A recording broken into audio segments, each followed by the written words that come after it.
Hello and welcome to episode 7 of the FFS Show with me, your host S.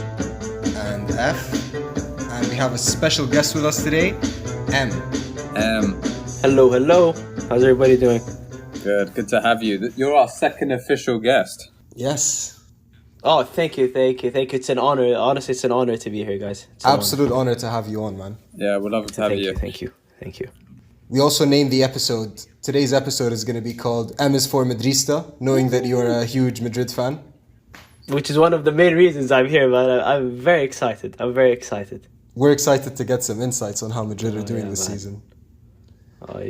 Trust me, you'll be surprised. We just wanted to do a quick Premier League roundup before we can jump on to the rest of Europe. One thing I wanted to talk about was that it's obviously been such a crazy season. Like, this is the first Premier League in history that nobody's been unbeaten in the opening seven fixtures. So usually it takes at least someone is at least for 9 or 10 fixtures unbeaten. 19 of the 20 teams are on a 0-3 home unbeaten run. So they either lost their last home game or the one before that, or up to 3. Liverpool are the only one that are on 63 unbeaten home matches. So I think it's gonna be a very unpredictable season. To start off with the defending champions, we have Van Dijk, who's probably out for the whole season or the majority of the season. Kind of similar to what happened to Laporte last season, and that some people say that cost City the title. So do you guys think that's gonna affect Liverpool's ability to defend their title? For me, I think Fabinho stepped up. I think he's only out for a couple of weeks, and he's such a pro that he can easily cover for the Van Dijk. I don't know if he can do it the whole season. And they've got a couple of young kids who've been playing in the last couple of fixtures, 2 different youngsters. So I don't know. Maybe it's a huge loss. Maybe it will, maybe it won't. It's a huge loss. It is such a huge loss. Yeah. I mean, Yeah, I agree. arguably the best player in the Premier League. Him and De Bruyne, I'd say, have been the 2 best players. So that's a huge loss for Liverpool and a huge loss for the league in general. Yeah, definitely. Van Dijk was such a rock for them last season. He's so solid. Mm-hmm. I think he was arguably, undeniably, he was one of the best players in Europe, not only the Premier League. 100%. And you can actually notice the difference in the performances of Liverpool in the first couple of matches. It's quite normal for Liverpool to concede a lot of goals in their opening games. However, if you've seen the last 2 or 3 games they've played, they've conceded a good amount of goals. It's not a top tier a top tier team like that should not concede as much goals as they have. Yeah. It kind of reminds me of Liverpool 3 or 4 years ago. You remember they would need to score 5 because they were going to let in 3 goals. And and that kind of kept them in second place, didn't it? Mm-hmm. Yeah. Yeah, I don't know. Fabinho, does Fabinho start in midfield if everyone's fit? Yeah, he's usually the holding midfielder. So who's replacing Fabinho? He slots into centre defence. Who replaces Fabinho? Henderson and Wijnaldum, most of the time. Yeah, I think the last few matches. That's not bad. Yeah. Yeah, I think just the big loss with Van Dijk is that he's, as we've said, he's been so solid. Solid as a rock. The team, basically, he runs the show for them, doesn't he? He's the cool head. He's the person that you kind of fear in both boxes, right? He's the leader on the pitch out of all 22 players, not just the 11, right? He looks like the leader out of everyone there. So I think his presence is going to be missed. I think Fabinho, he showed in the Ajax game that he can do the job in centre defence. I was impressed with his performance there. Did you see his goal line clearance? Yeah. Oh my God. Yeah, so he did really, and I think he can do the job. Amazing. It's just to win the Premier League, you need that consistency. And I think that's the key thing. Major key alert. So can he do it 5 games in a row? Van Dijk does it. He reminds me of a Cadillac, just very smooth, heavy. He's a solid player. Consistent. For me, that really changed things. And if you actually talked about it in the previous episode when we were doing our predictions, you said Van Dijk was the key player to keep fit all season, and if he gets injured, and I think honestly, 3 or 4 days after you said those words, he got injured. He was injured. So yeah, I'm not blaming you, dude, but But I mean, from a loss to a gain, they lost Van Dijk, which has been huge. But you look at Diogo Jota, how he's been doing the last couple of matches. He got a hat trick yesterday in the Champions League. We were recording Wednesday, so it was yesterday, and I think it was his third consecutive match where he scored. So he's doing well. Do you think he's going to start against City this weekend? Do you think he has a case to replace Firmino? How old is he? I recall him being very young. Yeah, I think he's like 23 or 24. Yeah, and what's amazing with like Van Dijk's injury is that you have all of these young players which you can experiment with. So if you take one player, for instance, out of defense, you can just change the formation. And I think with Jota, he's doing an exceptional job. He's been playing a lot lately. Yeah. So I'm not sure, I'm not sure if you want to, exhaust or just wear out your one of your main players as it appears from the first couple of games early on during the season, because these things matter, like some players give you a good half of a season, some players give you a good season, some players, it's different patches, Yeah. So I think with these young talents, they should really tread lightly and, we should not get too excited, I think we've seen so many examples with these young players who do well for a couple of matches and then, we build such high expectations for these players. And when they don't perform to our high expectations, we just usually, we discard them, But for now, he's doing great. I really like him. Yeah. I was going to say, I think the fact that Firmino didn't play, I think that was them resting him. Because particularly in a big match against City, he, not only offensively, but defensively, he performs such a crucial role for the team. As he presses, he harries, he runs for 90 minutes. So, yeah.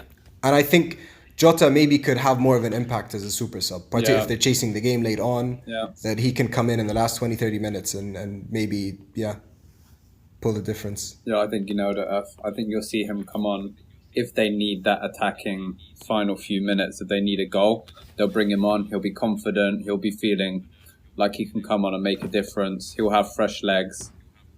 Yeah, I think full of confidence. I think you're right. I agree. So what about Spurs? Bale got his first goal this weekend. He got the winner in the dying minutes. How do you still think Spurs can challenge for the title with Mourinho? Before we talk about Spurs and challenging for the title, can we just talk about Mourinho's Instagram before we go to anything else? I love his Instagram. It's pure swag. It's so funny. Yeah, legend. Didn't he throw the players under the bus after their Europa League loss? Just saying that he was disappointed or something. I forgot what the post was, but I remember it cracked me up. Dude, it's so funny. It's so funny. He just takes a picture of himself on the bus and he says, I hope the players feel as bad as I do. It's do you know what it reminds me of? Boys, it reminds me of, and I don't know who this is more, I don't know who this should offend more, my father or Mourinho, but it reminds me of my dad's Facebook. Such a boomer. Okay, boomer, yeah, boomer. Whatever you say, boomer. Okay, boomer, yeah. And you can imagine Mourinho's kids that's not how you use Instagram. Yeah. I have nothing to say. It just, don't throw shade. It cracks me up. Yeah, exactly. He has a very unique way of delivering messages, Nothing. I have nothing to say. This Instagram was just one of many examples of what Mourinho did, in the past. It's always a pleasure to just watch the league that Mourinho plays in, it's always going to be exciting. There's always somebody to bash, to look at, it's hilarious. He's the number one entertainer in the Premier League and has been consistently since Ferguson left. Nothing to say. Better than any dribbler that actually plays, you know what I mean? I'm more entertained by Mourinho. By Mourinho headlines than any wizardry you might actually see on the pitch. I have nothing to say. Because you had Mourinho as your manager, and obviously he managed my team, Manchester United. So when he's your manager, those press conferences, that becomes part of your week.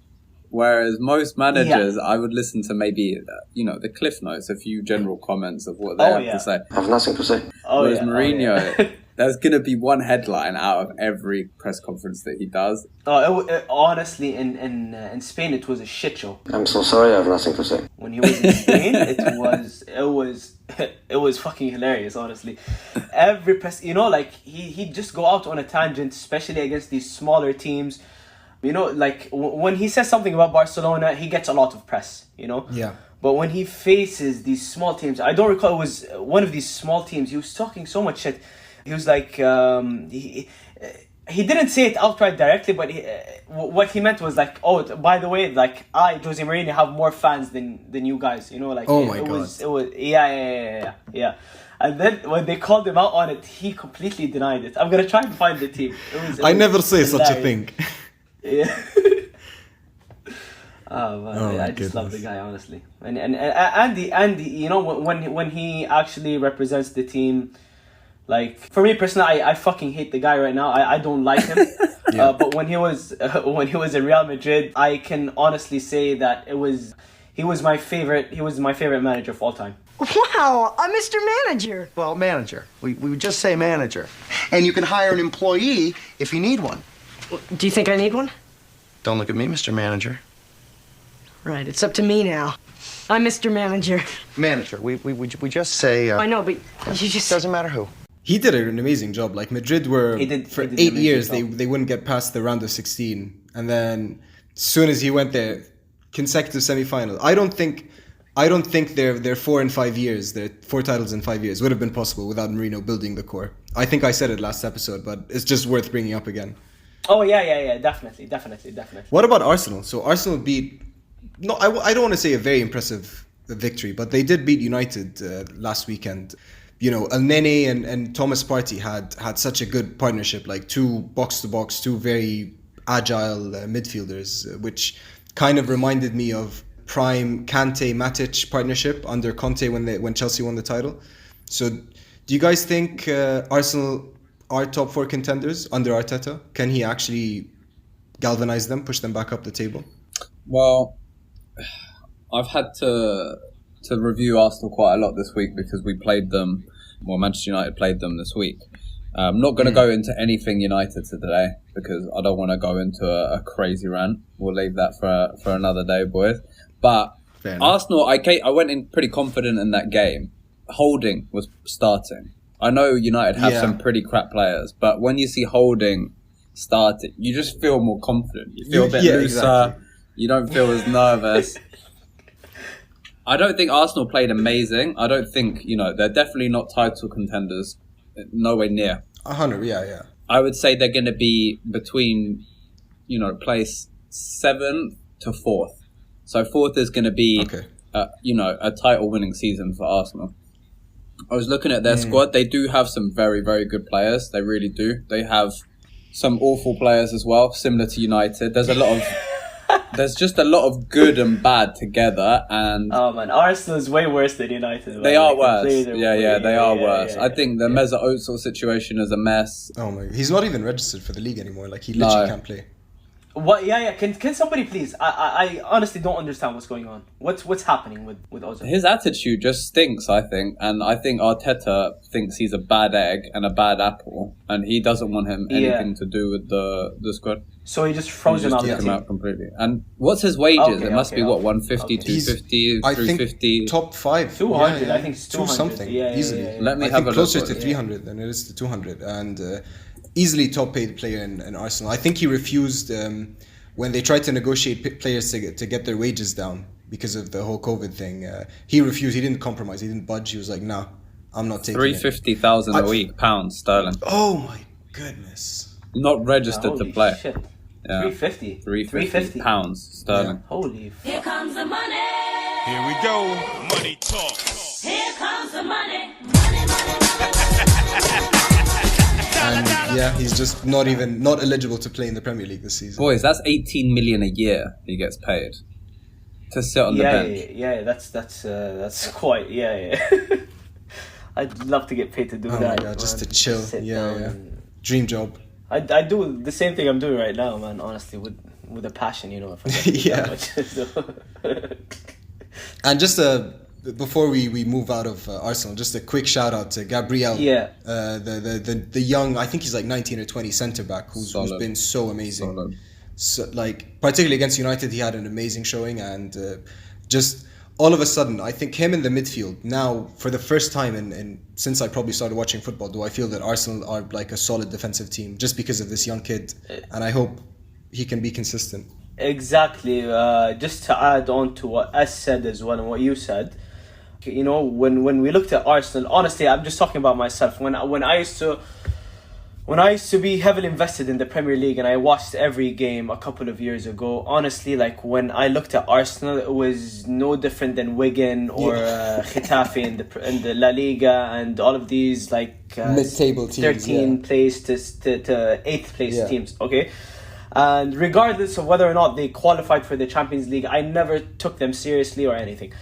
But I truly think the past couple of years, I think the past 2 years, 2 years to be very specific, I think they made a lot of great additions and changes to the team. You know, I used to just completely shut out Arsenal as if they don't exist, just because I wouldn't even count them as a team, honestly. Like it was funny because, you know, they had players like Marwan Shammah, they had players like Park Chu-young who only played 2 matches, and they do these weird deals. Like the time when they had these 6 panic signings, one of them was that what's the name of that left back? The Spanish one. Alex Santos or something. Oh my god, the Brazilian guy. Absolute trash. That would. See, like, when I look at Arsenal, I look at that team. Yeah. Okay? And to see them have, like, it's quite a shift, you know? You have amazing forwards. You have Lacazette, you have Aubameyang. Like, Champions League winning Exactly. Player. Yeah. And their midfield is actually amazing. It's not, like, I can't say it's not bad, because, no, it's really good. They have Partey, they have... Xhaka. No, not Ceballos, Xhaka. Danny Ceballos. No, it's Ceballos and Nenny, and I don't recall. They have this very young player. I forgot his name. Honestly, I'm not sure. I think it's Guendouzi, but Guendouzi, isn't he a centre half? No. He's a midfielder. He's the guy who looks like David. Sucks though, right? Yeah. Okay. Yeah. So, but the thing is, their defense is shit. Like when you see the forwards and the midfield, you're like, okay, this is an amazing team. And then you just you look at the defense, you're like, okay, what's going on here? Yeah. With the exception of the young Brazilian defender. Gabriel. Yeah. I mean, that's always the story of Arsenal. Like, even maybe during closer to their prime, when they were like a consistent top 4 team, they had Van Persie in attack. They had a good midfield. Like, Wilshere was good, like, earlier this decade. Was considered a potentially top player. Santi Cazorla, Mikel Arteta, they had a good midfield. They had a good attack. Yeah. But it's just always the defense is so disappointing and unorganized. Yeah. I just want to add, like, maybe the personnel isn't that amazing, but definitely the defensive organization, like the way they set out to play, even without the best personnel, but just the setup is quite solid. And I think with some maybe upgrades a year from now, I could see the same core being a title contender team, to be honest. Yeah, definitely. Do you think they're further ahead than Chelsea?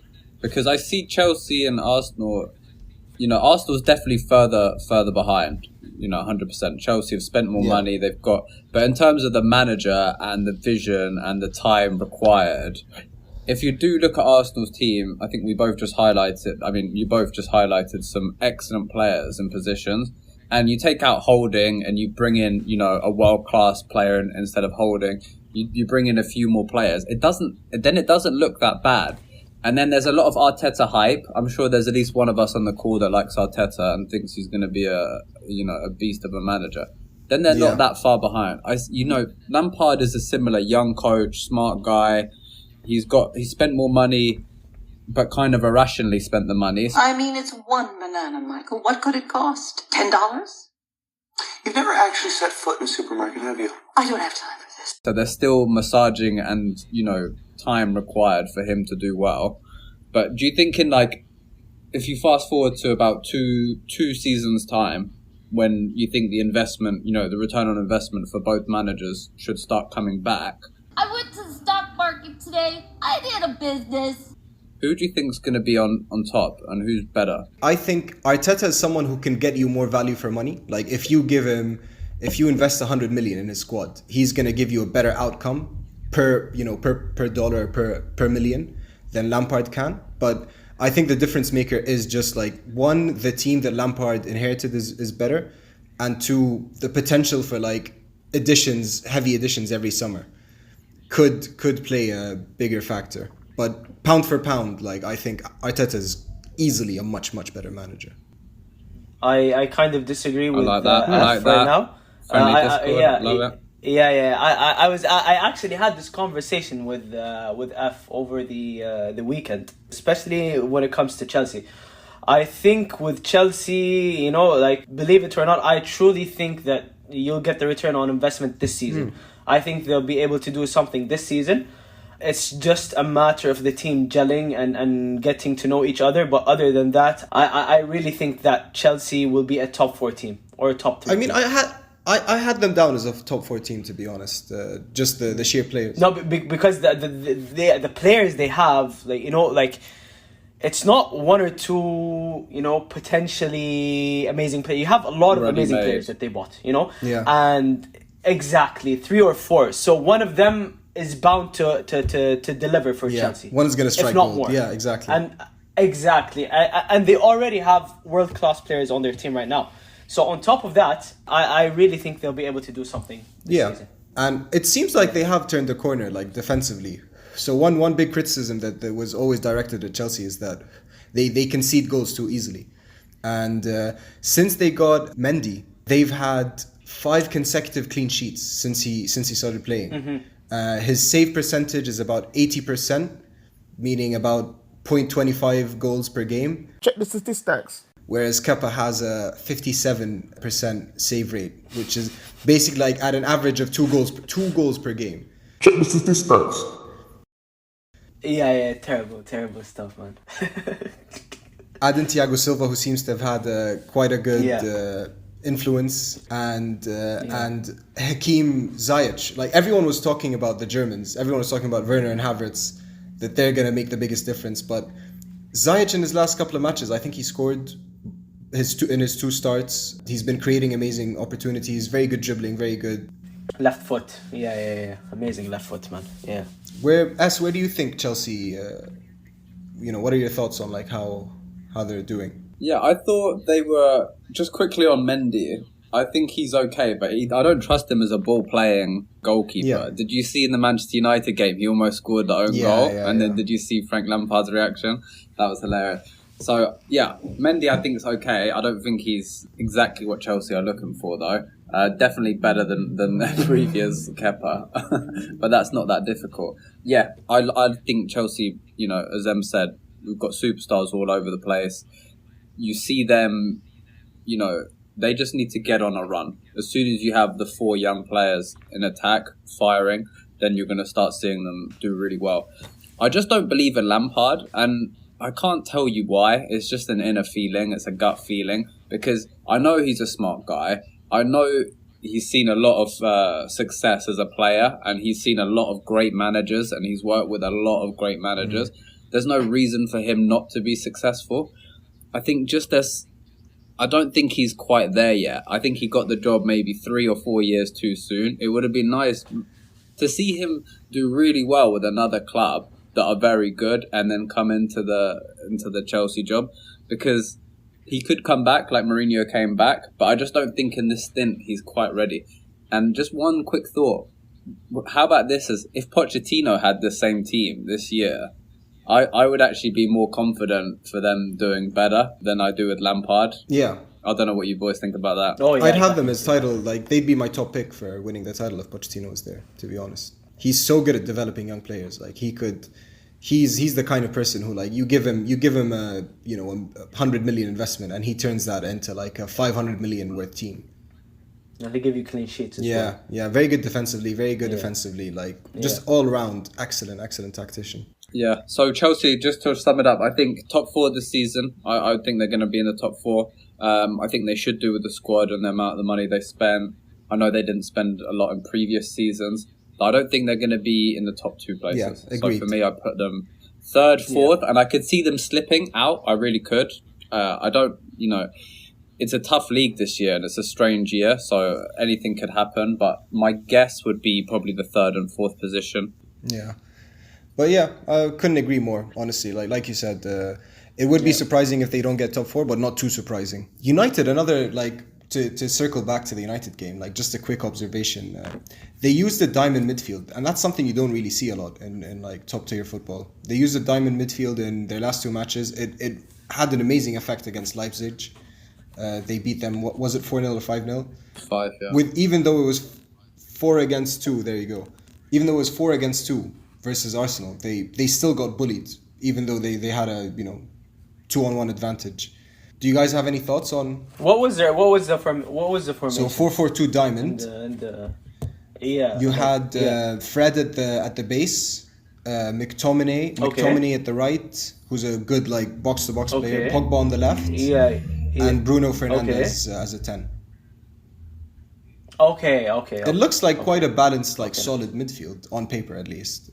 It does. And I was wondering, do you guys think Van de Beek, Donny Van de Beek, potentially has a place there? Oh yeah, definitely. Yeah. Oh, somebody's presenting. Yeah. Just to have a look at how the lineup. Oh yeah. Nice. Yes. Let's. Okay.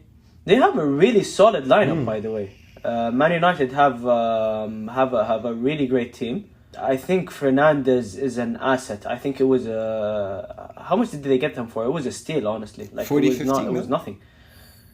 Yeah, that was nothing, man. It was totally worth it. And he's been very crucial for them ever since he joined. He was carrying the team basically. He's doing what they wanted Pogba to do basically. Yeah.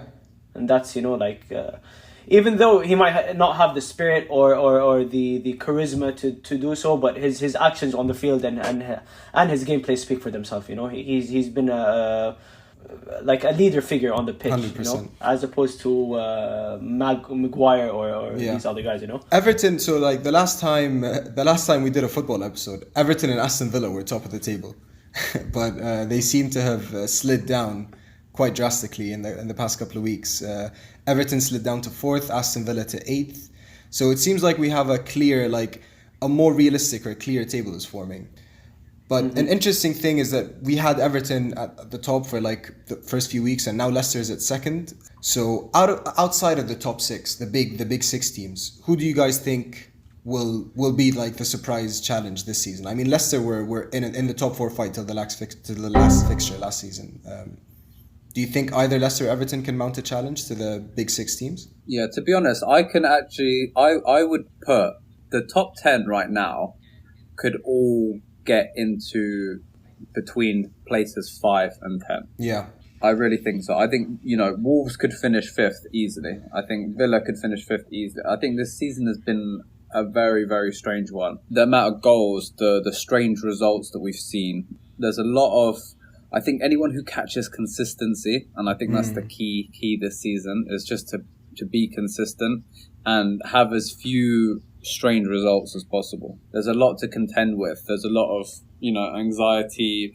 I think the top players might be affected by the shutdowns more than the homegrown players being, away from family. You could probably think about the, social aspect and the how do I say it, boys? The mental... Psychological, exactly. The psychological aspect of being abroad during COVID and playing for a team. It's how much of your heart are you really giving into that game? Especially if, half the team's just gone on COVID. I think every team's basically had a player out for COVID. I know Tellez has been out for United. Pogba was out for United. Who else has been out on COVID? Some big players. Pretty sure every team has had at least one case. Liverpool's had 3 or 4. Thiago. Yeah, I mean it's going to be tough, like you said, and a lot of pundits are saying, the levels that we saw last season, Chelsea, City, and Liverpool getting 100 or close to 100 points. A lot of pundits are speculating that close to 80 points can win you the league this season, and I think that's quite realistic. Low. Yeah. It's wide open. It's wide open this year. Yeah, I think it's going to be tight. There's going to be many more surprises to come. Many teams that you wouldn't expect to have a run of bad games, surprise shock losses. So it's going to be a wild one.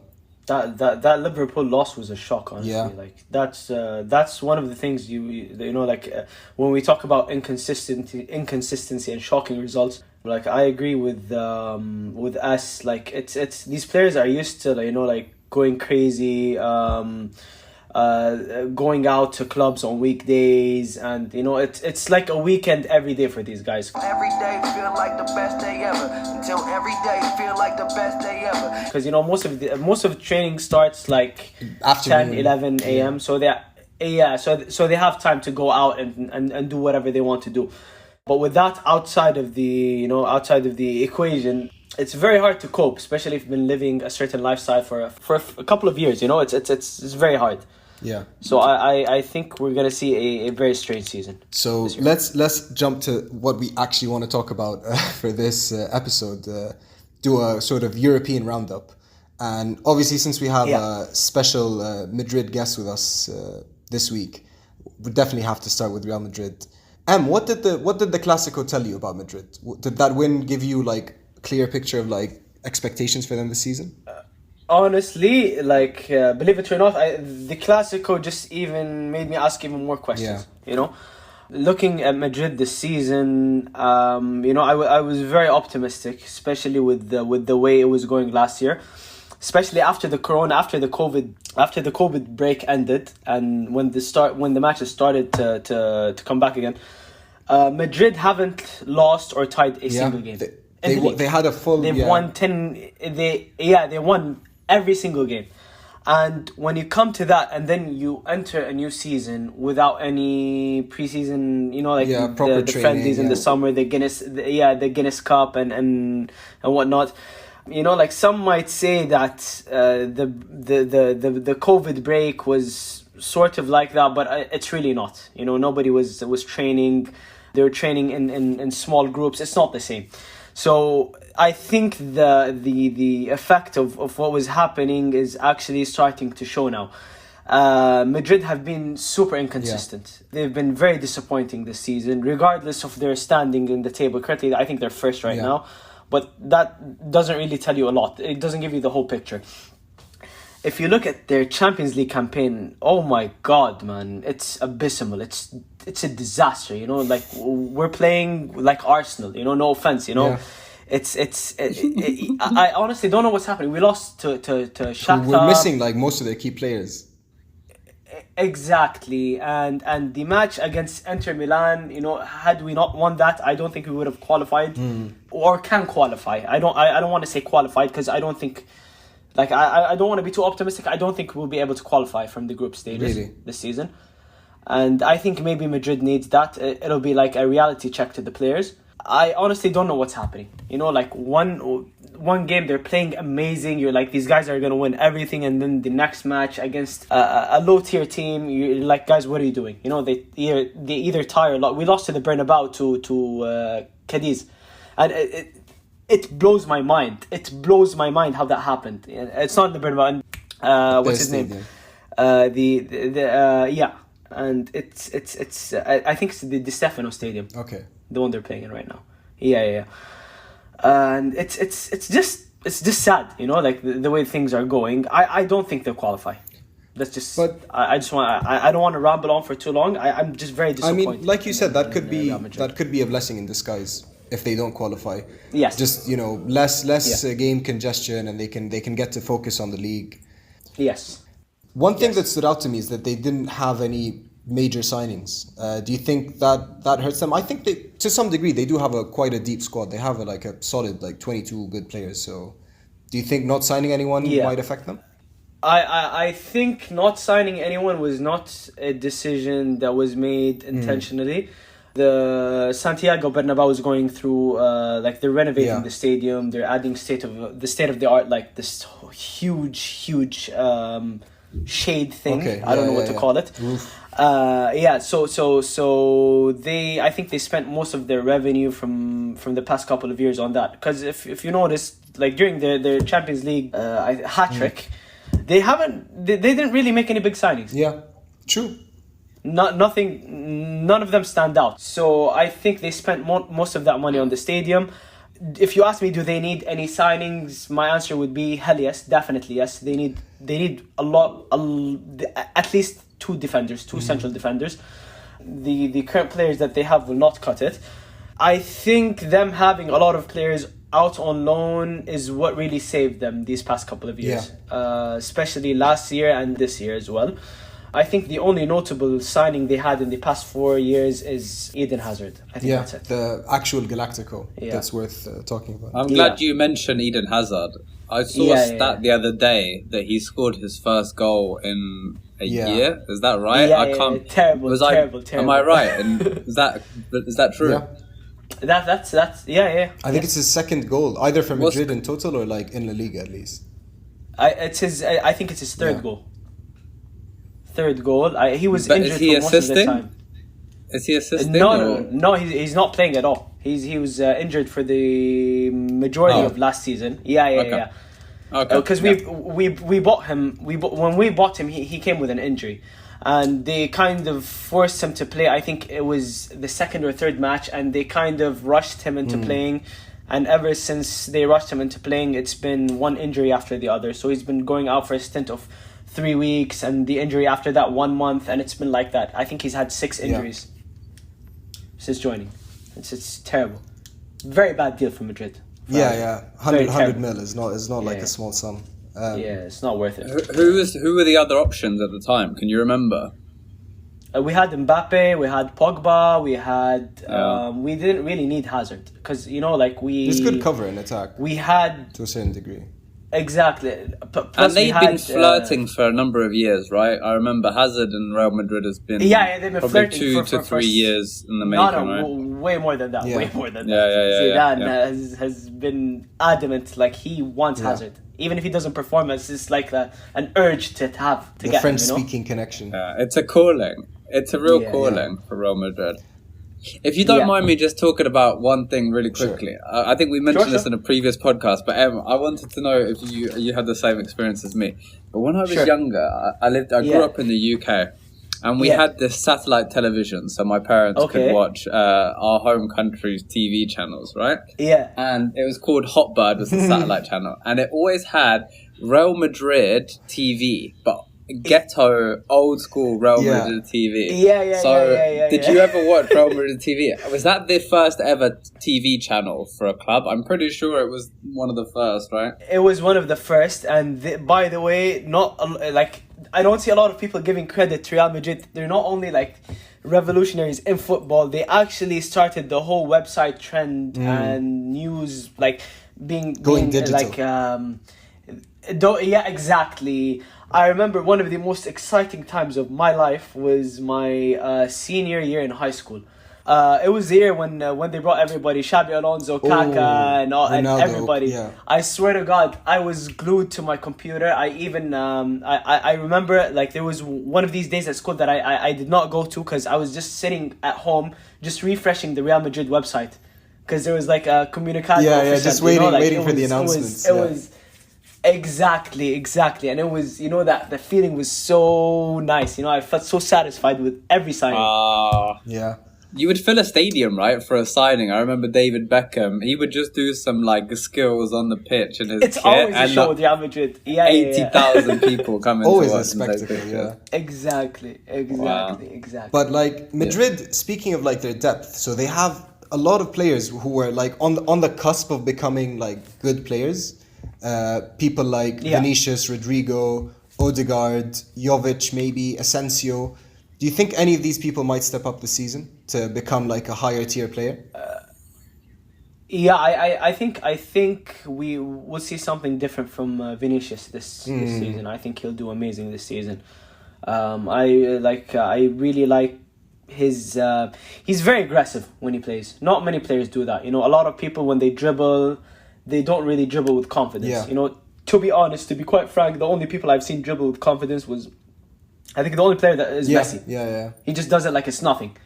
And with Vinicius, even though he doesn't pull it off like Messi, he has the confidence. He's not too shy to try things.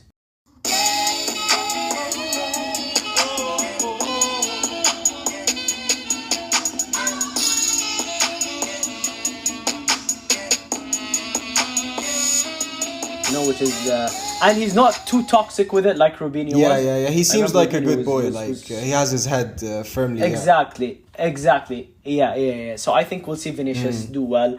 I think Odegaard will do well if he gets time. I don't think he'll get much time with the way Valverde is performing, and surprisingly Modric. Yeah, he's having a renaissance. Yeah, exactly. Like he had an abysmal season 2 years ago.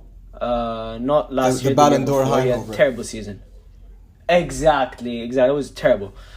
I think like Odegaard and Vinny are gonna do amazing. I honestly don't have high hopes for Asensio. Okay. He's not the player he was 4 years ago or 3 years ago. I think Zidane is just holding on to him because Zidane likes players he can trust, regardless of performance. He knows what he wants. Follows in the your field instructions.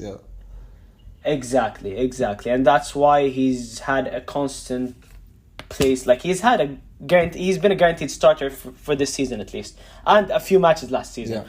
So it's kind of evident that he's going to continue.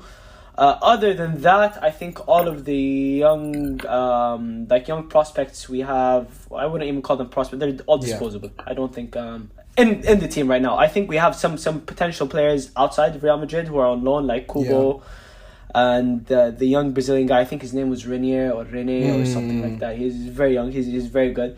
I think Other than that, I think everybody, like all of these young guys, are at least none of these players. None of these players. One position where I feel they're not good, like well covered, is at the defensive midfield. So if Casemiro gets injured, and he's one of the best defensive midfielders in the world, but like maybe Valverde can cover, but he's more of a box to box player. Like, do you think that might be a big issue? Not to jinx him like I jinxed Van Dijk, knock on wood, but do you think that might be a big problem? Is there any cover?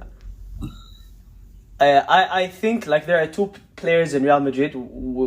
Like there are two. Like I like to use this terminology. It's called single point of failure, which means if this thing fails, the whole team will fail.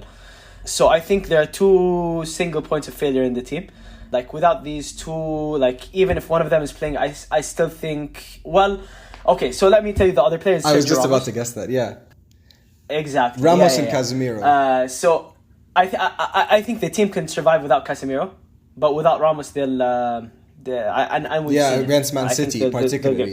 That was and Varane drops dramatically without Ramos next to him. I think when it comes to Varane, I think it's time to make some money off of Varane and just.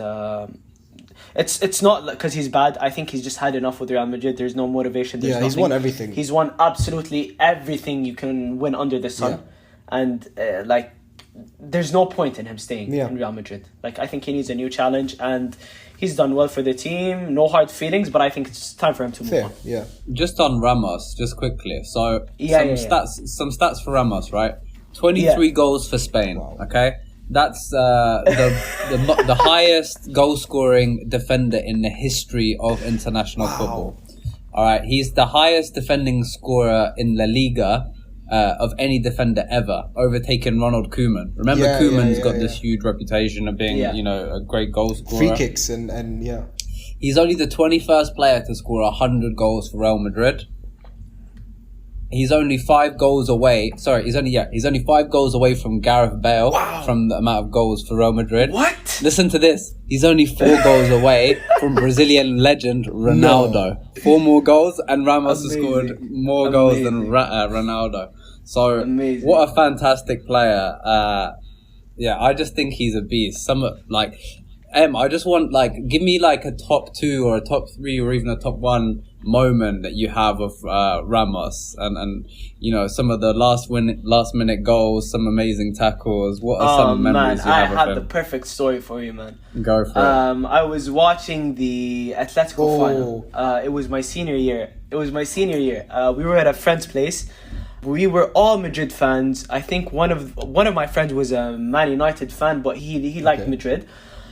It was 1-0, and it was I think it was the 91st minute, and I honestly had tears in my eyes. You know, like I was so fucking pissed. They ask you how you are, you just have to say that you're fine when you're not really fine. You know, like how could you fucking lose? First final in like a decade, maybe. Yeah.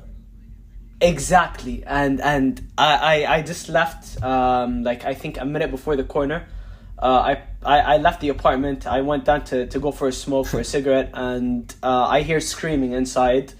I actually entered the elevator and went down when I heard the scream. I was like, okay, they're just maybe taking they're the piss, you, you know, they're trying to trying to make fun of me and shit, you know.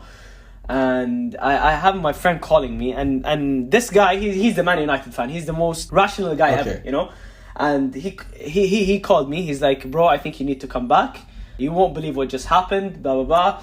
And at first, I don't think he was talking about. I thought he was talking about something else. We were waiting for our grades. I think it was. Yeah, maybe results came out or something. I'm like, yeah, exactly. He was like, Ramos scored. I'm like, yeah, fucking bullshit. No.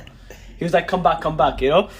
I went back, and I was, you know, I was really pissed because I at this point I don't have my phone. I have not. I accepted defeat. I'm just on my way upstairs.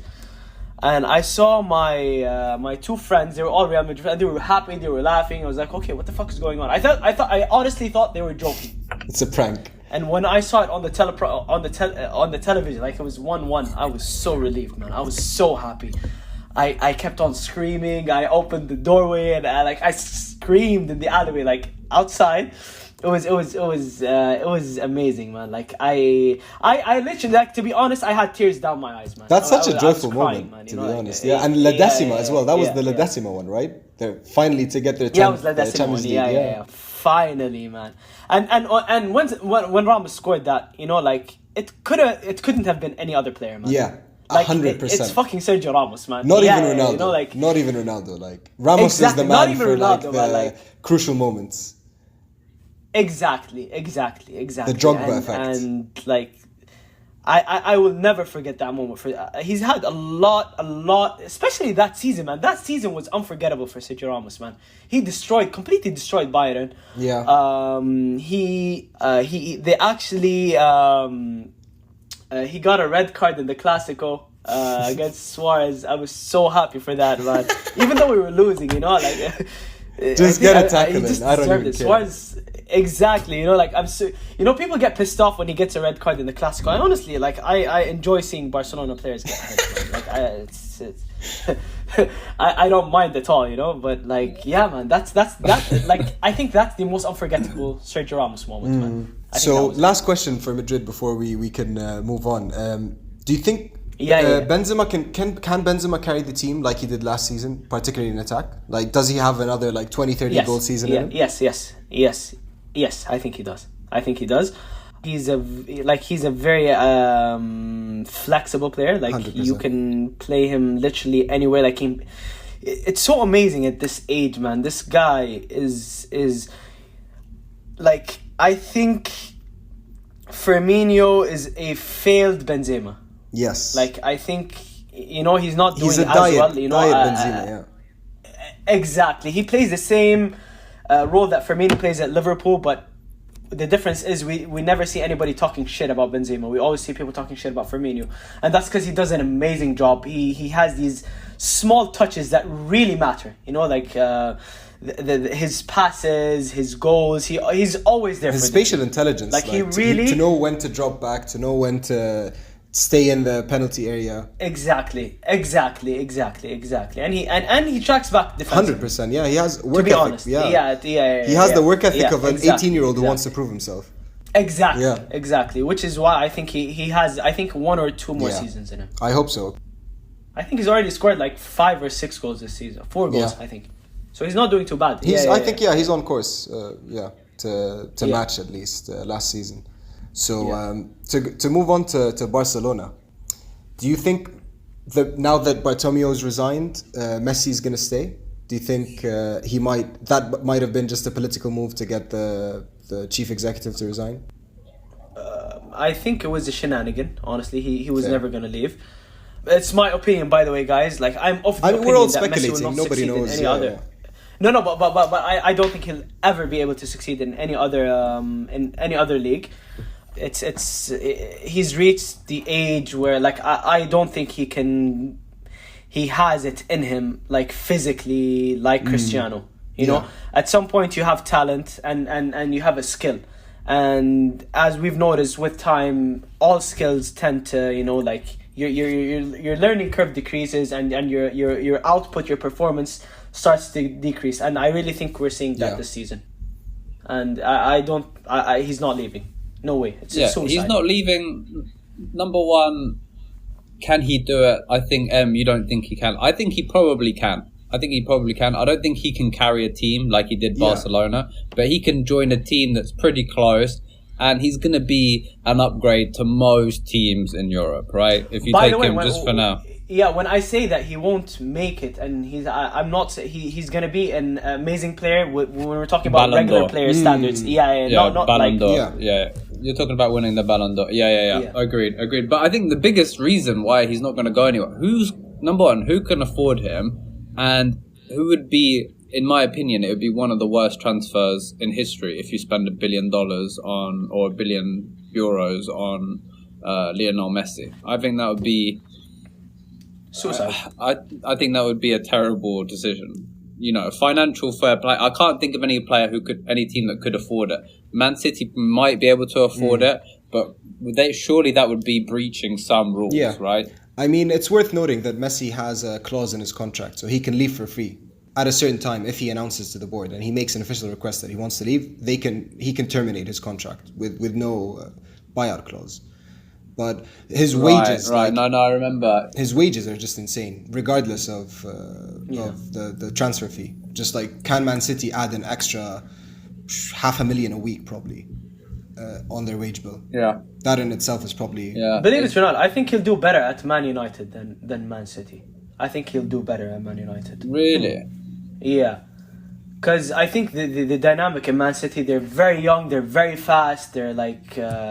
I think with Man United, it's more balanced and he'll have the ability to take command. Because when I look at Man United, I see that they have a lot of space when it comes to offense. Like, they usually leave a lot of spaces. They play long passes sometimes. And I think Messi can utilize these pockets of space. Yeah.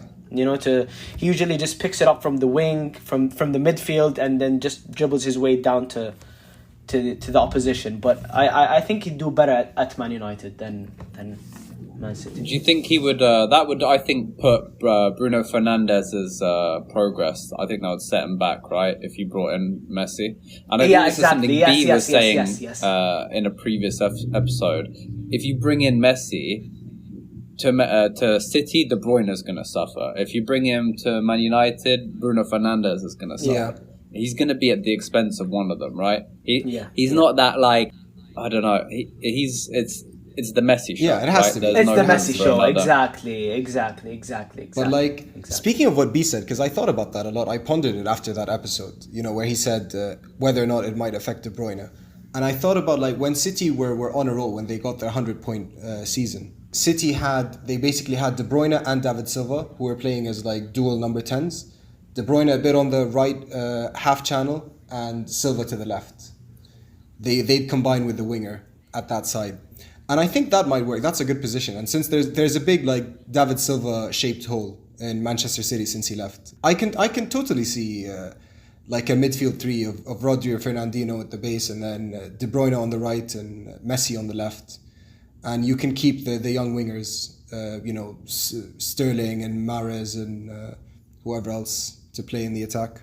I think that might be a working combination, perhaps. But to go back to Barcelona, so does anyone have any, like, input on their transfers? Because they let Artur leave. They basically lost the whole midfield. Like, Vidal, Rakitic, Rafinha, and Artur all left, including Semedo as well, the right back.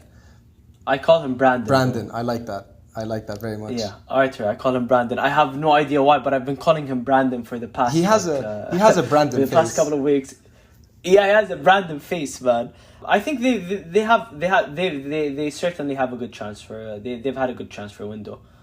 Not the signings that they need, but nonetheless, I'd take every single one of them. I don't know honestly what was going through their heads when they did that I think they had the swap. Correct? Yeah. Or did they Pjanic pay money?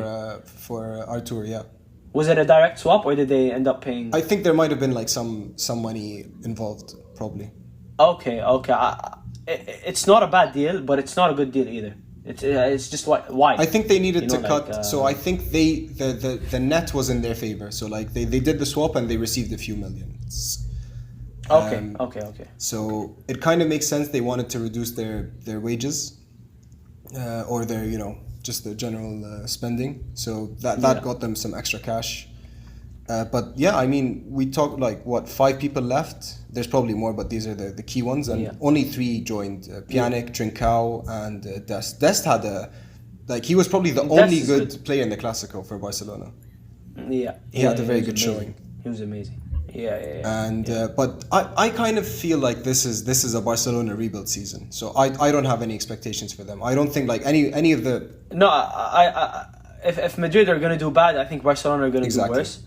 You can just see from the attitude that Koeman has with everything, like when you're a new coach in a new league, like you accept defeat, you be humble, you move on, I don't think Barcelona or Koeman are in a place to talk about VAR and the refs and whatnot, like it's even if he's right, I agree, like Madrid have had some lucky calls, some rulings in their favor. I'm not denying it, but like as a coach and as a big team like Barcelona, it's never okay to bring anything like you rarely see, with the exception of Mourinho, but other than that you never see other players or coaches or teams actually mention that refereeing was a huge factor in why they lost. I think Barcelona had a message from their board, a message on their website about VAR, and I think it's disgraceful, all around stupid, you don't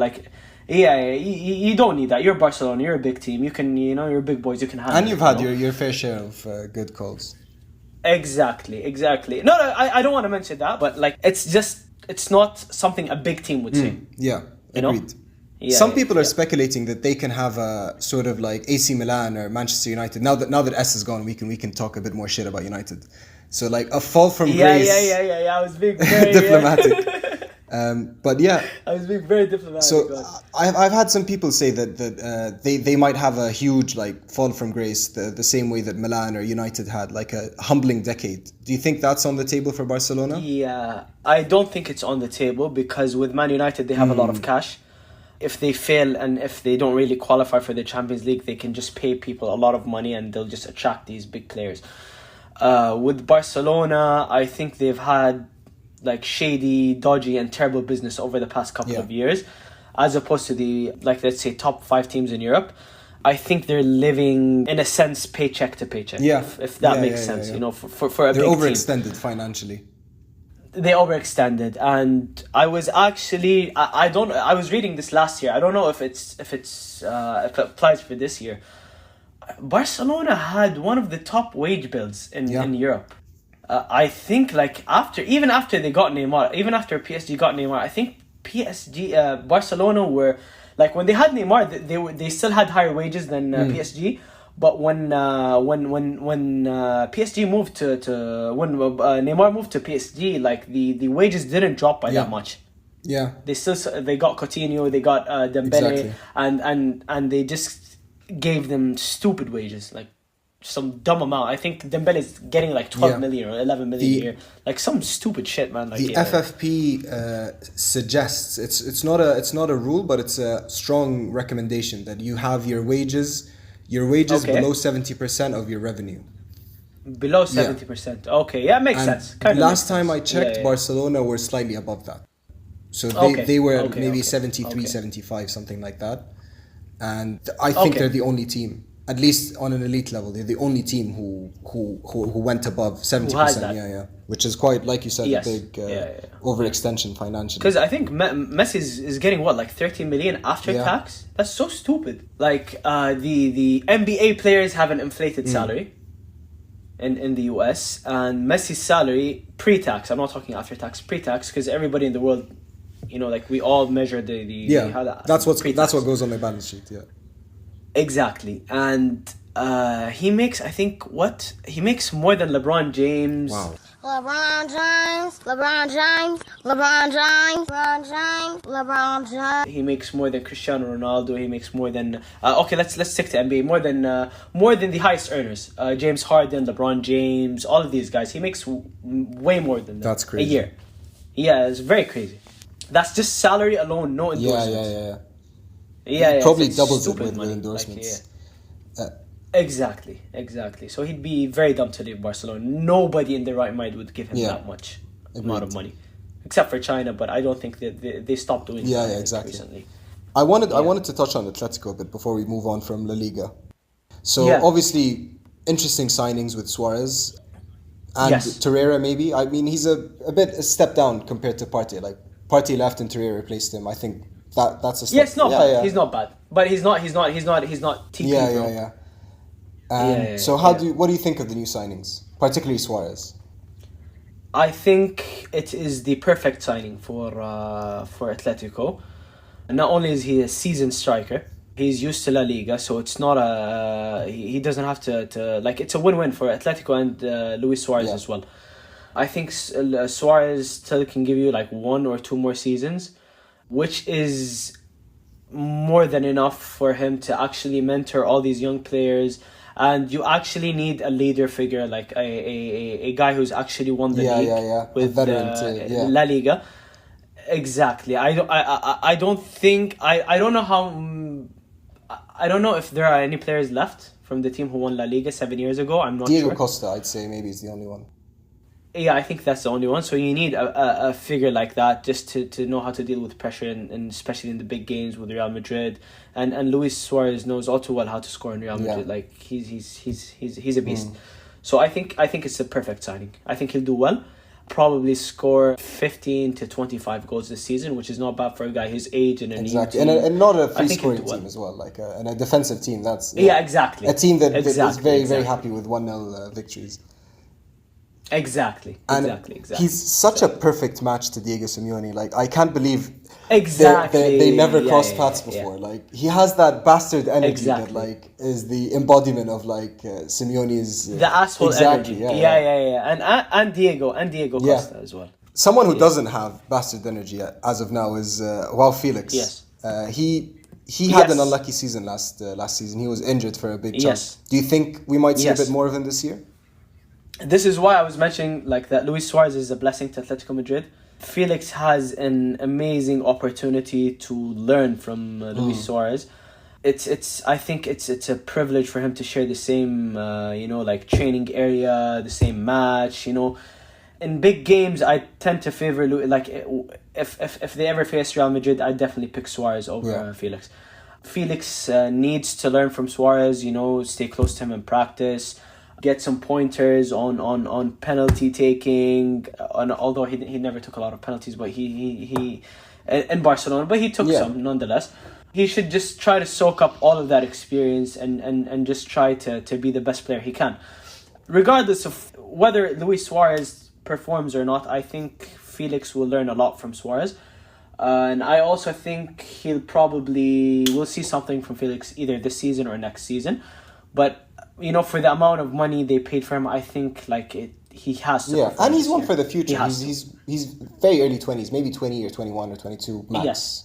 Yes, correct. There's a good decade ahead of him to improve and put his stamp. But all in all, I like their odds. Yeah. I like their odds. They can do really well. They tend to overplay the whole being defensive and not really attacking, and that can come back. And it can come back and bite especially them. Against the smaller teams. Especially against the smaller teams and down the road, like in the last stretch, like the last 5 or 6 matches, they if they're in a pole position to either clinch second or even La Liga, it's going to be very hard for them to change the way they play, especially during the last 5 or 6 matches. Sometimes you do your best, but your best is not enough. You have to do even more. And I think it all boiled down on how they performed the first half of the season. Absolutely. And like you said, Simeone seems like a one-trick pony. Like the only thing he knows how to do is to have that defensive setup. He does it quite well in his defense. Exactly.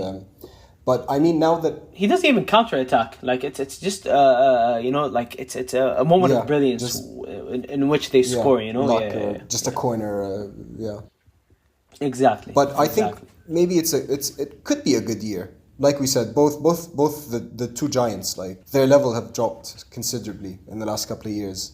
Yes. And Atletico hasn't dropped as much as they have. In fact, like they pretty much stayed at the same level in the past 3-4 years, maybe. Exactly. Do you think they can challenge for the top two or for the title, even to spice it up? I think they can challenge for the title this year. Real Madrid and Barcelona are doing very bad. You can just tell, you can just tell that a team will do shit. Like, it's so clear from the beginning of the season. You don't need to wait 10, 20 Yeah, the writing's games on the wall. Yeah, exactly. And to be honest, with Atletico, they haven't been performing as good either. But they don't have the same pressure on them as Real Madrid and Barcelona. They're not expected to win La Liga. They're not expected to win the Champions League. They're not expected to win Copa del Rey. I think that'll work in their favor later on.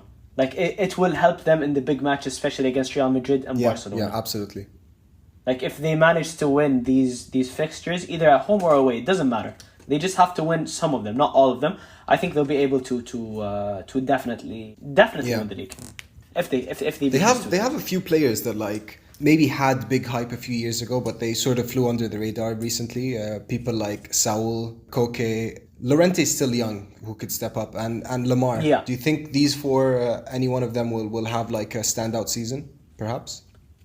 To be honest, I think with Llorente, Real Madrid were geniuses. Honestly, that was a genius. Was it 50 million? Honestly. How much was the transfer fee?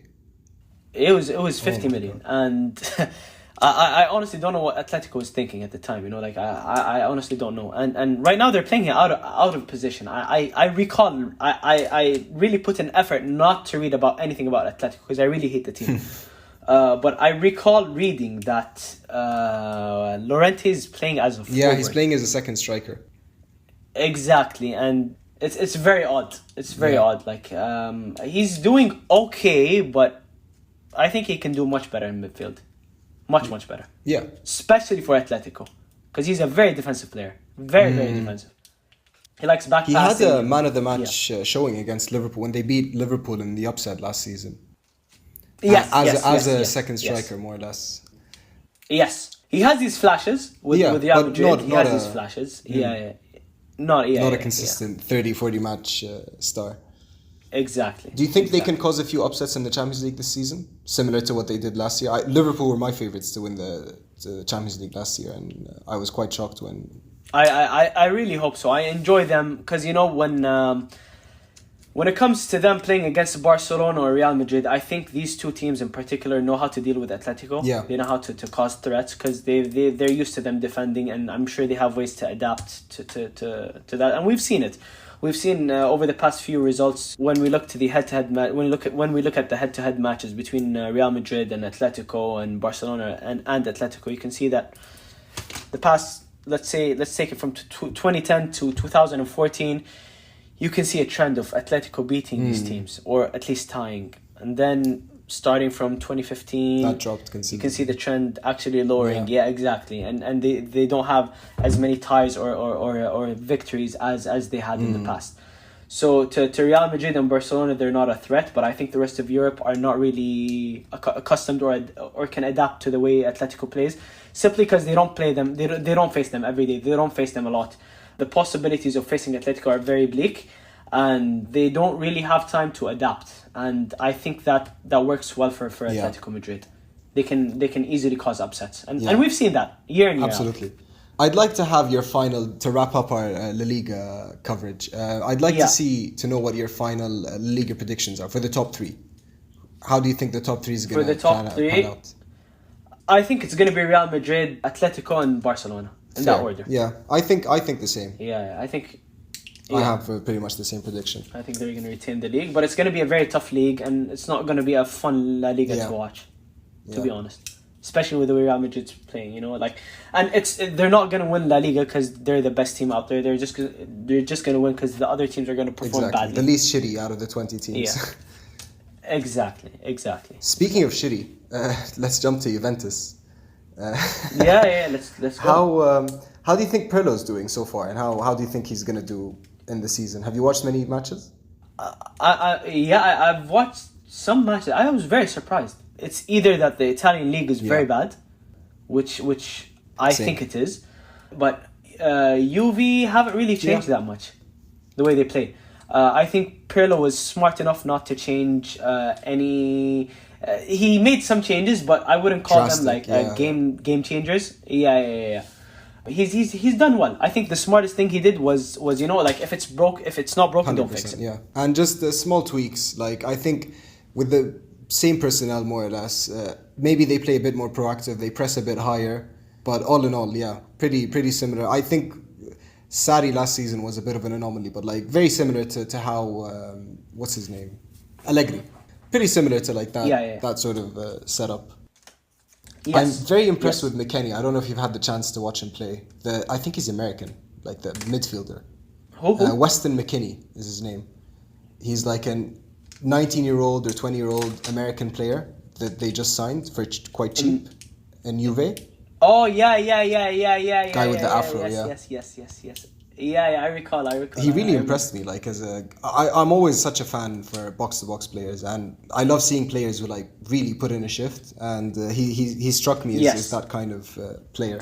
I haven't seen him play a lot, but I've heard like an American player signing, and I was like, okay, this is new. So it caught my eye, but I haven't seen him play. The one match I did watch, which I think was their opening match, he really did impress me. Yeah. Always going in for tackles, working hard, similar to like Valverde style of player. Guy who works for the team. Yes, okay, I get it. Do you think any of their departures might regret? Pjanic or Emre Can or Douglas Costa, Higuain? Not really. I look at the Italian league in a similar way.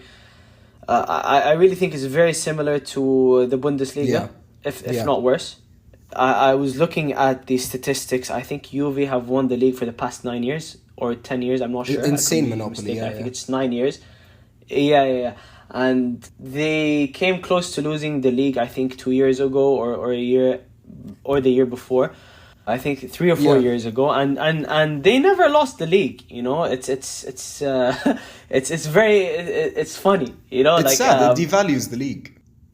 Exactly, devalues the league, and the thing is that when they were close to losing the league, it wasn't really a neck-to-neck race for the whole period. It was just a small portion of the league, and then when they reached the end of the Serie A, it was Juve in first place with a landslide. Like it was a fucking landslide for second place.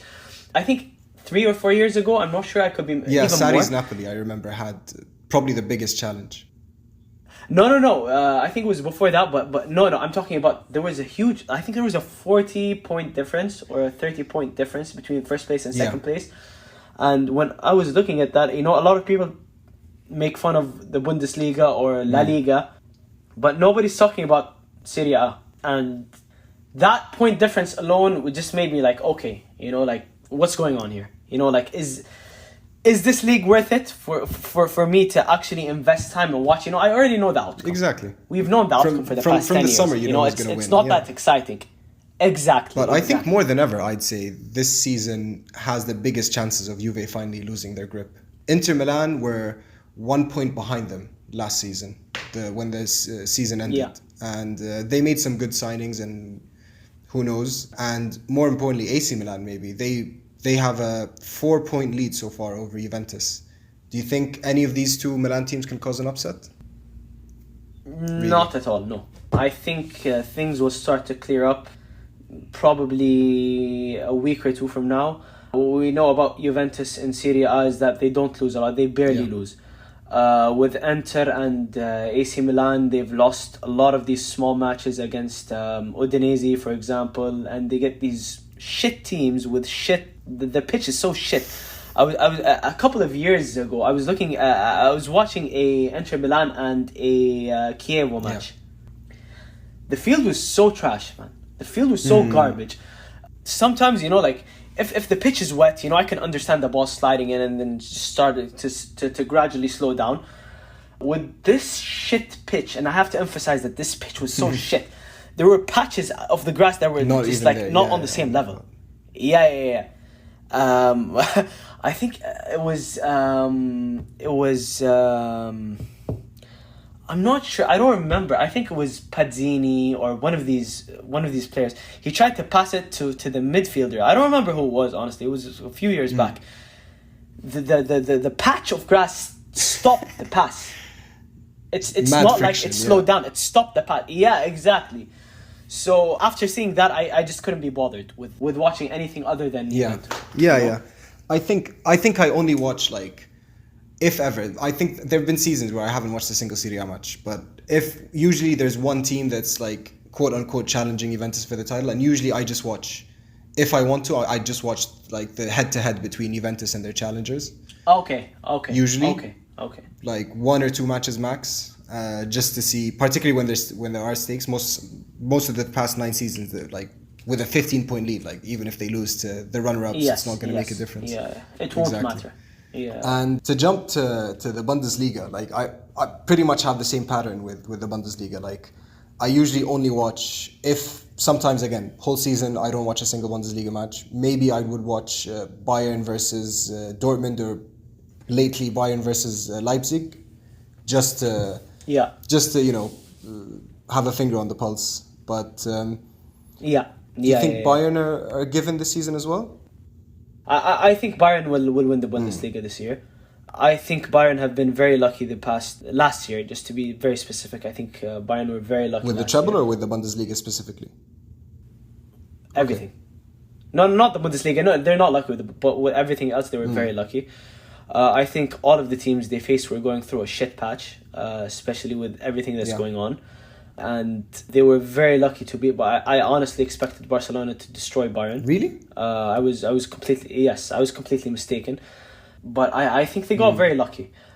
When it comes to the Bundesliga, I can tolerate the Bundesliga more than I can tolerate Serie A. I think it's a lower tier of the Premier League. For me, it's as exciting. You get these matches where it's 5-4, 6-5, 2-2, and it's very exciting. Yeah. But again, we go back to we already know the outcome of the league. So why am I bothering? But it's a bit more exciting. You get these prospects, like the prospects that the Bundesliga produces are far more significant than what Serie A 100%. Produces. So that by itself kind of persuades me to give the Bundesliga an extensive look, rather than just a gloss through the match. Yeah. I sometimes watch, but I do enjoy the matches. I do enjoy the matches. Bundesliga exports in the past couple of years who've like lit up different leagues. Pulisic with Chelsea, definitely. Werner and Havertz again now.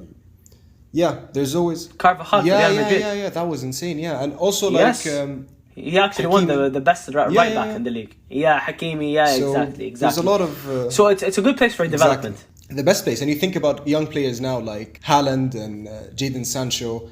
They're eventually going to become huge stars. So. Yes. It absolutely is. Especially Haaland. It absolutely is much more exciting than Serie A. Yeah. So like Bayern, they lost Thiago, they gained Sané. Is that a net positive or a net negative? Yes. No, net negative. Definitely net negative. Definitely. They lost control of midfield. They don't need Sané.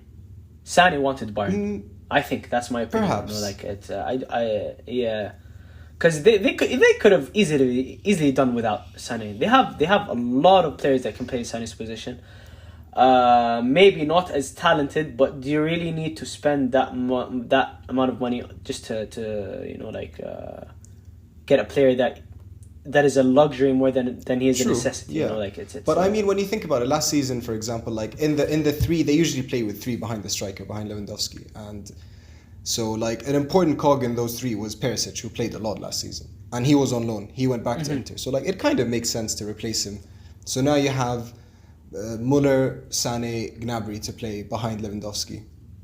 So that kind of makes sense to me. But I mean, the loss of Thiago, like Thiago was by far the best midfielder in the Bundesliga, maybe top 5 midfielders in the world. By far. But I mean, to give credit, I think so. Everyone was saying that Lewandowski was the best player last season, and I honestly think it was Kimmich. To me, Kimmich, So? Joshua Kimmich. Oh, Joshua Kimmich. Okay. I absolutely love that player. Again, to go back to my me standing box-to-box midfielders. Yeah. No, he's amazing. His he's stats amazing. are insane. Kimmich is a great player. Particularly as a defensively profiled player, but the amount of assists that he has, the amount of pass accuracy, he's so well rounded. It's insane. He's a player you don't worry about receiving the ball. Like with some players, I'll talk out of experience. Okay, when I watch a Real Madrid match and I see the ball being passed to two players, my heart just drops. Carvajal and Vasquez. Yeah. They receive the ball with, they don't have any confidence when receiving the ball. And they're good players, but it's just that first and second touch is terrible. Kimmich, I think you can see clearly, he received the ball with confidence.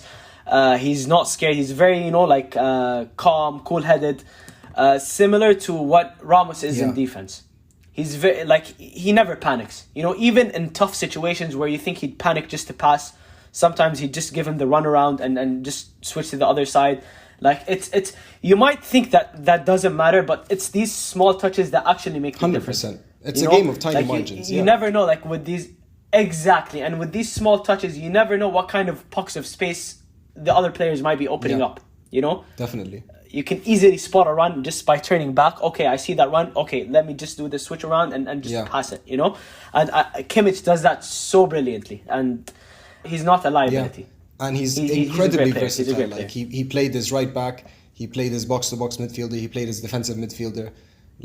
And wherever you station him, he's going to give you a 10 out of 10 performance. I've seen him play as a defensive midfielder mostly. I don't recall seeing him as a... Right back. No, as a box-to-box? as a just a central. Yeah, box to box. They usually Bayern almost always play. But you can argue he's box to box defensive as well. Particularly in a 4-2-3-1. So the two sort of alternate between if one goes forward, the other stays back. True. Yeah. So it's interesting. You mentioned that you don't think Bayern can. You said it was a fluke last season, and I look around and I can't think of any team in the elite, the top 5 teams, top 10 teams in Europe. I can't see anyone who can dethrone them this season. I can see a team if they change their manager. Okay, who's that? Man City. Interesting. I think Guardiola proved that he's not a Champions League manager. Regardless of what everybody says, okay, he's a great league coach. He's won multiple leagues. He has 2 Champions League under his belt. That's not something It was Messi's Champions League. Exactly.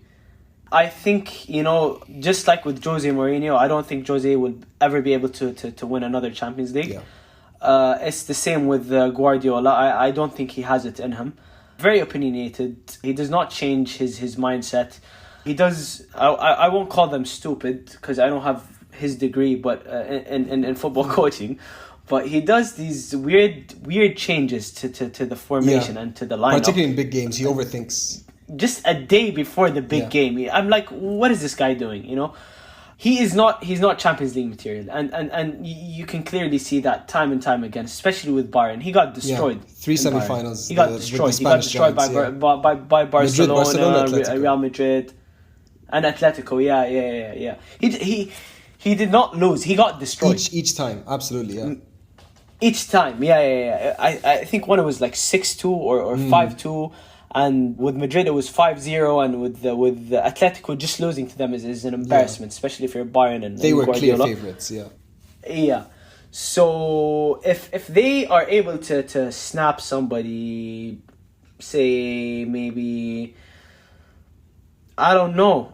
There's nobody available Pochettino, right I now. think. Pochettino, Allegri are probably the only. Pochettino, they could definitely do something with these two, because these guys are not, they're not Champions League coaches. They've never won the tournament. I think Pochettino has been to one final. That's it, and the same with Allegri as well.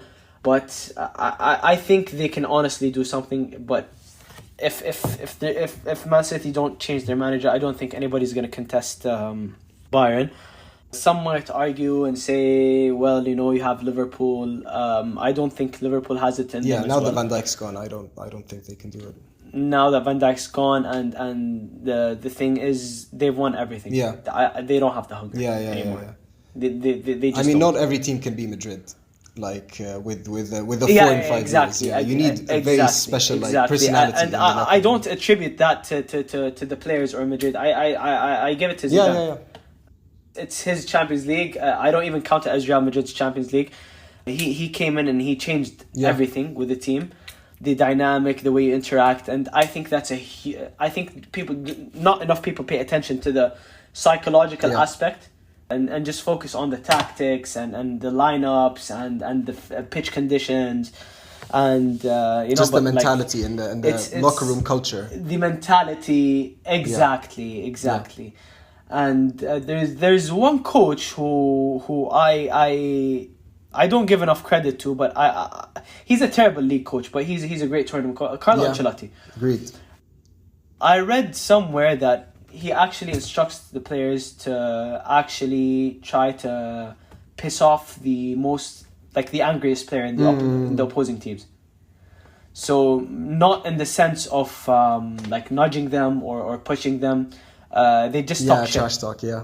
Like he'd tell the players to say, "Oh, what happened last game? Why were you so bad?" And stuff like that matters. Just psychological warfare. It can actually affect the game, and I think not enough people pay enough attention to these kind of small details, which actually make a big difference. Yeah, I agree. And it's interesting you mentioned with coaches, and I truly do believe there's like a new pattern or trajectory with elite teams. They no longer rely on having like the alpha coaches, like the best tacticians to win the Champions League. Like you look at Madrid with Zidane, Flick again with Bayern. And just all across the board, you have Lampard with Chelsea, Pirlo with Juventus, Arteta with Arsenal, Ole with United. I think the new trajectory is to have to try to have a very organized director of football and the board to have a more active role in honing the style of play and the recruitment, and to have a manager who's not necessarily like a tactical mastermind, but more of a cheerleader. Or like you said, a motivator, man manager, rather than exactly someone. The coach used to create the project, but now the coach just oversees the project, and the board. Exactly. Yeah, they set the terms of the project. Exactly. Moving on to PSG, unless there's something else you want to add about Bundesliga or Bayern. No, that's. I honestly, as well, I don't think they'll be able to retain the Champions League this year, simply because I don't think they're as lucky as they were last year. I think fair enough. Yeah, I think that they'll probably have an unlucky loss to. I would even. I think they'll probably lose to a team like Atletico Madrid or something. Very shock. Knockout. Yeah, that makes sense. But so what about PSG? Obviously, I don't think it's even worth considering talking about whether or not League One is a given. That's beyond. I even rank it lower than. It's the worst of the top 5 leagues. It's absolutely It is. But what about their transfer business? So what do you think about Cavani, Munir leaving, and Moise Kean joining? Do you think that's going to make much of a difference? Positive or negative? Not really. They already have a great lineup as it is. Any additions will just complement whatever they have. They have a solid team. I think they should really try to experiment with their formation, because it seems that Tuchel is very... He has a ton of vision on... what are they playing? They're playing a 4-4-2, right? Yeah, sort of a weird hybrid 4-4-2, sometimes 4-3-3. It's really hard to... They're very fixated. He never changes his tactics. He always relies on if the game's not going well for him, and I'm only talking about Champions League matches. I'm not talking about league matches, because that's a given. He does not know how to cope with being 1-0 down or 2-0 down or just being down in general. They always fumble when they lose. It's okay, it's over for us. I think they should just exploit the league by just trying to maximize their potential. When you're in a league, you're winning 3-4-0 the first half. Just go with a different formation the second half. You have nothing to lose. 100%. You'll be able to adapt and change whenever you're losing against one of these big teams. At least you'll have a plan B ready. Yeah. And if plan B doesn't work, you'll have time for plan C and etc. You'll have options. But right now he's very fixated and he's very rigid. He's unwilling to change his tactics. That won't really, it won't really harm him in the league. But when it comes to the Champions League, you have to sometimes think outside of the box, which is something I'm not too sure he's keen to do. And like one thing I think that really damages them, similar to what you're saying, is that so throughout the season they're not really used to playing tough opponents because their league is so easy. So like none of the players, perhaps not even the coach, know how to cope when they're up against like a solid team who are like levels above anyone else in the French league. And we've seen it, by the way. We've seen that's it why they always capitulate. Yeah, we've seen it. Yeah. And especially when you rely, like basically they line up with 7 defensive players, and then you have the front 3 of Mbappe, Neymar, Di Maria, maybe Icardi as well. And these players, maybe aside from Di Maria, none of them track back. And that's you can't like. Fair enough, in the French league you don't have to track back, but like when you're playing Bayern Munich, when you're playing City, Liverpool, like. You have to put in a shift. You have. It's exactly, a given. Yes. And that's something that they're just not used to doing. Their 2 main players do not track back. Mbappe and Neymar. 100%. They never track back. I might have seen Mbappe maybe track back once or twice, but Neymar never. Unless he's pissed and he's trying to foul the other player. It's funny, in Barcelona he had a good work ethic, but since he went to Paris he become very spoiled. Yeah, he's a god there, it's that was his goal, I suppose. He just wanted to be a big fish in a small pond. Exactly. Who do you think is better? Exactly. And he got it. Who do you think is better, Mbappe or Neymar? I think Neymar is better. And do you think he's going to be better this season? All things considered, like injuries aside or misfortune aside. No, I think he'll be much better. I think he'll be way better than Mbappe this season. Fair. I don't think people give Neymar enough credit. Like he's an amazing player. Very unlucky, but he's a great player. He can carry a team. I haven't seen it in PSG, but in Brazil I've definitely seen it. Yeah, he drags the entire team. He definitely carried. Yeah, he dragged the entire team to the semi-finals in 2014, and we saw what happened when he wasn't playing. I don't really attribute the loss to Germany to Neymar not being there, but I think it was a factor. They wouldn't have the same score. Yeah. It wouldn't be the same scoreline if he was playing. And I find it interesting that they have different key strengths, I suppose.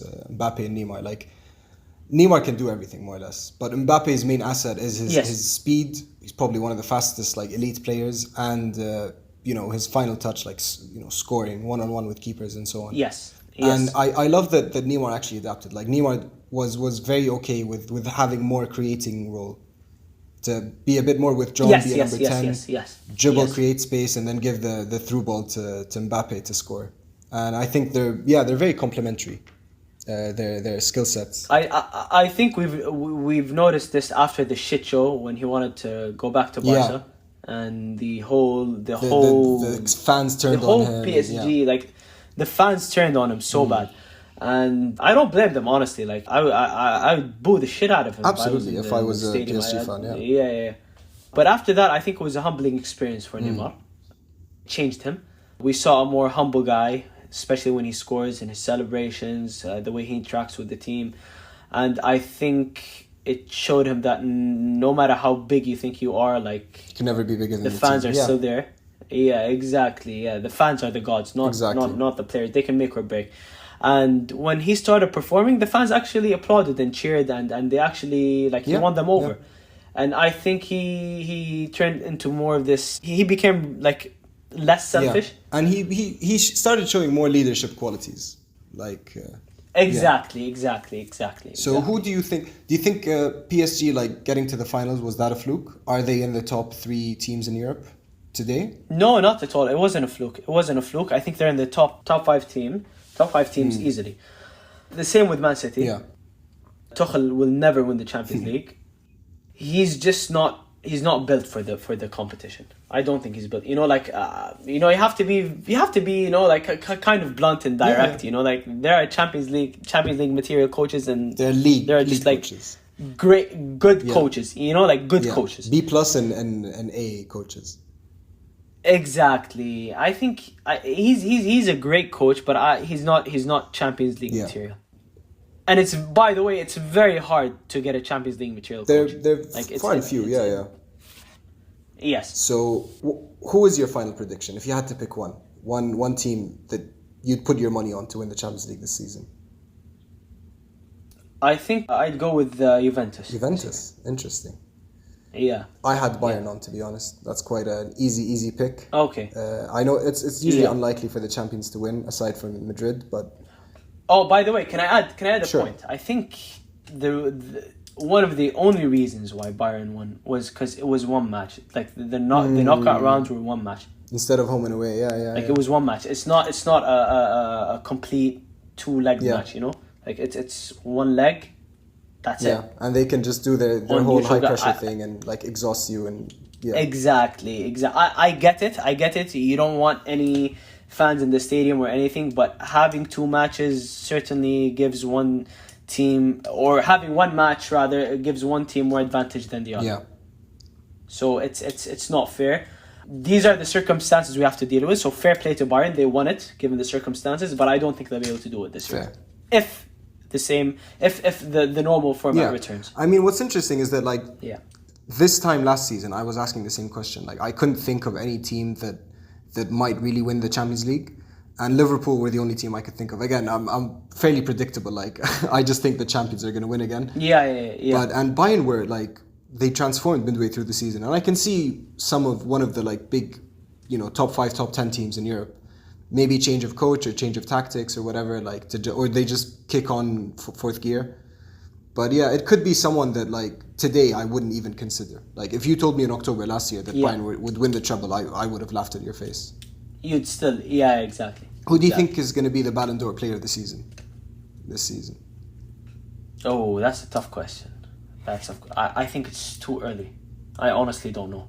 With the way things are going, I can't tell you. I don't know. I had Mbappe as my pick. I don't know why. I have a gut feeling that this is going to be Mbappe's year where he reaches like the Messi, Ronaldo, or the equivalent at least. Okay. Like he's going to reach that level. I have a player in mind. Lewandowski. Fair. He should have won it. Yeah, I think like if they didn't cancel it, he would have won it last year. Yeah, he would have won it last year. Yeah. What's your most bold or outrageous prediction for this season?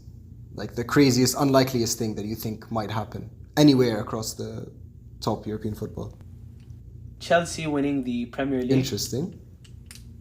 Yes. I think like that could happen, but I think that Bayern could retain the Champions League, but it's highly unlikely. I think what would be shocking is maybe,